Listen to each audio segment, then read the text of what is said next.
So welcome to Using Landscape Layers. By the end of this video, you will have a very simple visual metaphor of a landscape with some very unrealistic grass and dirt, but you will have learnt how to actually set up landscape materials which are multi-layered. I'll just show you the end result. We're going to create a blueprint that looks something like that. This is a 2-layered material, and then we're going to learn how to paint it onto the landscape. So let's dive in and see that work. Okay, let's get this landscape painting done. You can either follow me through or you can wait until the challenge about midway through where I will recap on the challenge slide the 6 major steps. So it's up to you which way you do things. Do let me know in the Q&A, by the way, whether you prefer to follow me through or just to watch me and then to have enough details on the challenge slide to complete the challenge without needing to be doing it as you go along in the video. Just let me know which you prefer. So let's go. What we do in the content tab is make ourselves a new material because the landscape's going to need a material. I'm going to simply call it landscape. Going to go into the material, and then the next thing we need is it must be a layered material. So we go into landscape as a category, and we want landscape layer blend.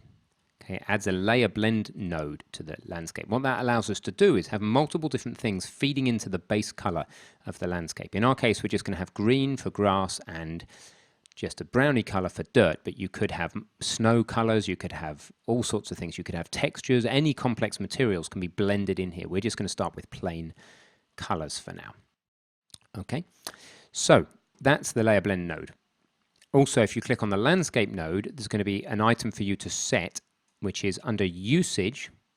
You've got used with landscape. Again, they're both on the challenge slide. So that sets it as a landscape material, which means that it doesn't accept more than one indirect bounce of light for optimization.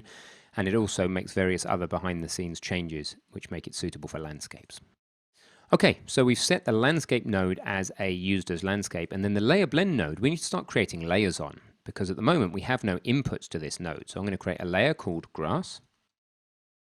And then another layer in the Details tab, in the Layers, where it says 0 or 1 elements, you add another element, and we're just going to call that Dirt. Fantastic. So how do we set the colors of these? Well, they're accepting an input. What do we want to put in there? Well, we want a color, and the way to do that is to look for something called a vector parameter. And that's one way to do it, vector parameter. It adds a vector parameter node. Again, that's on the challenge slide. You take the white overall parameter, it's a 4-element parameter, RGB and alpha, which is the transparency. That's all combined into that white node. You pop that into the grass, and then go ahead and set the grass as a greeny color. Now, I'm just going to exit Steam because I don't want to be hearing about other people playing games, and then add another node. So a way of adding a node is to hold, another way of adding this vector parameter node is to hold down V, and then to click in the map. So that gets you a vector parameter mode, holding down V and just clicking. Wire that one up to dirt and then go and set its color. And there we go. So what that is now is it's made the landscape material a 2-layered material, and the landscape itself is set for use as a landscape type. So that's all we've done so far. Let's go ahead and save the material. So we've created a material, set the usage, added a landscape layer blend mode, and added a couple of vector parameters. Now we're going to actually add the layer information. Let me show you what that means. If we go into the Modes tab, back to the landscape, and then where we want to go into Paint, it's saying Target Layers here, and we don't actually have currently any target layers to paint on. Well, that's because we haven't actually assigned this material to the landscape yet. So you go to the World Outliner, find the landscape, then where it's asking for the landscape material, let's give it the material we just created. So now the landscape has the material we just made. Back in the Paint option of the Modes tab, where it says Target Layers, look, there are our layers. Now we're nearly there, we can't quite paint with them yet. Why not? Well, let's try. The layer has no layer info. You must create or assign a layer info. A layer info is basically a map of where this paint is going to go. So you click a little plus here. Sometimes it's a little bit buggy actually in this 4.11 version. So let me just see if I can get it to behave. Off, back into Paint, and then it's the plus sign you want to click there. Create layer info. Weight blended, we want blended layers. We're not going to bother with non-weight blended, that's more advanced. Let it just give it's going to create a folder, and let's just let it use the default name, grass layer info, nice and clear. Let's go back and make another layer info for the dirt. So those two assets it's just created, if we look in the contents, are in a folder called Battleground Shared Assets, and they are basically maps of where this stuff's going to end up. Cool, so with all those steps in place, we're now able to come along and say, right, let's zoom out a little bit. I'm just going to unlock my mouse wheel, there you go. Okay, cool. Zoom out, pick yourself a brush size, so quite large in my case, and then just start painting it in. Okay, so that's how you would paint the grass. Now remember, you can roll the mouse wheel up to move faster. And then the other thing that we need to be painting, of course, is the dirt, which I'm going to do with a much smaller brush. And you can, now, if you get this type of artifact, just wait for the lighting to recompile. There you go. So back down to dirt.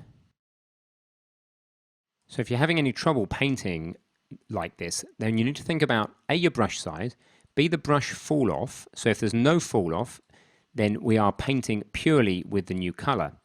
And then if there's maximum fall off, then we have a blend between the two colors. But the reason we're having trouble here is because our tool strength is so low. If we're painting with dirt and we want dirt to override everything, we need our tool strength to be very high. So with the 0 brush fall off and a maximum tool strength, looks what happens. Everywhere it touches, it puts pure dirt, you see? And if we turn the target strength down, then what happens is we end up with the green in potentially showing through, depending on where it has cached into. It's slightly messy the way that it arrives. So you want a pretty strong brush all the time here, certainly for this pass. There's a whole art to painting landscapes, right? And all we want to do for the moment is show you that this is a multi-layered texture and that you can paint it on. So I'm going to finish this off after the challenge. I want you to paint your landscape. Create a material for your landscape if you haven't done it already. Set the usage used with landscape on the materials node. Set the landscape layer, well, add in a landscape layer blend node and use vector parameters to set at least a couple of colors. As I said, add at least 2 layers and create their layer infos. Remember, when you come back out and go into the modes tab, we're going to need to create layer infos so it knows what layer goes where on the map. Then paint the landscape from the modes tab and screenshot and share with us. So go ahead, pause the video and get your landscape working now. Welcome back. So I'm just going to very rough and ready get this landscape going. By the way, one problem you may have is in the lee of these hills, there's not enough light. So the way that I'm going to combat that very quickly is to come to modes and then across to lights. I'm going to add a directional light. Now it turns out it doesn't matter where in the scene a directional light sits. All that matters is its rotation. So rotate it round till it fills in the shadows a little bit for you. And then you can turn its intensity all the way down till it's a subtle fill-in effect. And then I'm going to move the light out the way so it's not annoying me. So let's just move that right out, say underneath the world, or if that's irritating to you, you can move it right up in the air. Okay, so that's a way of just being able to see what's going on in these hills. Now it's just a question of probably first painting the hills with the brown. And as I say, you could go ahead and make a third material in here and make a white for snow if you wanted to. But I'm going to do a really rough landscape to start with so that we can iterate rapidly around our circle and get on with the tank and then come back and revisit the landscape and repeat.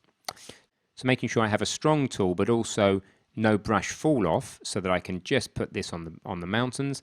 I can go ahead and paint. Now there are ways that you can do this based on height of terrain, which is possible and fine as well. But for now, I just want to go ahead and do a really simple painting just of the hills, just to differentiate them, assuming the grass isn't growing on the hills. I'm going to do the hills first, and only what matters from the ground level. If it's not visible from the ground level, it doesn't really matter, which is why I'm doing it from down here, right?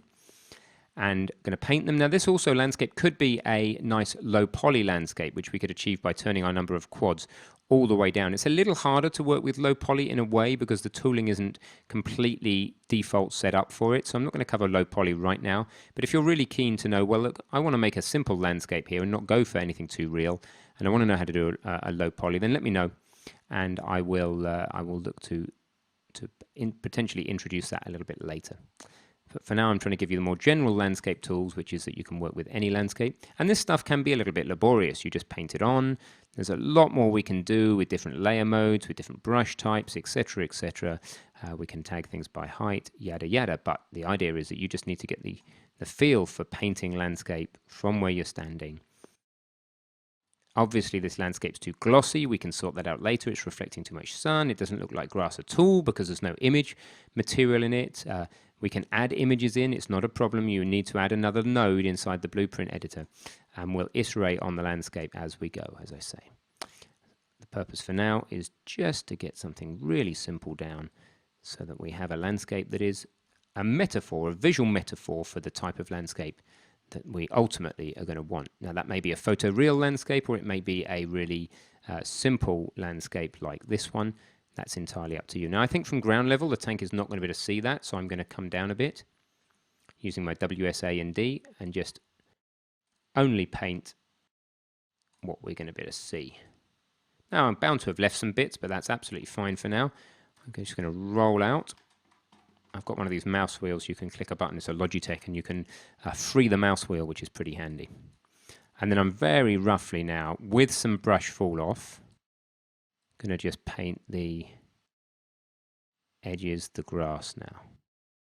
Now the potential problem with the brush fall off is on the inside of that brush, we're going to get a little bit of dirt color painted, but we can then come along with a brush with no fall off, and we can sort that out later on.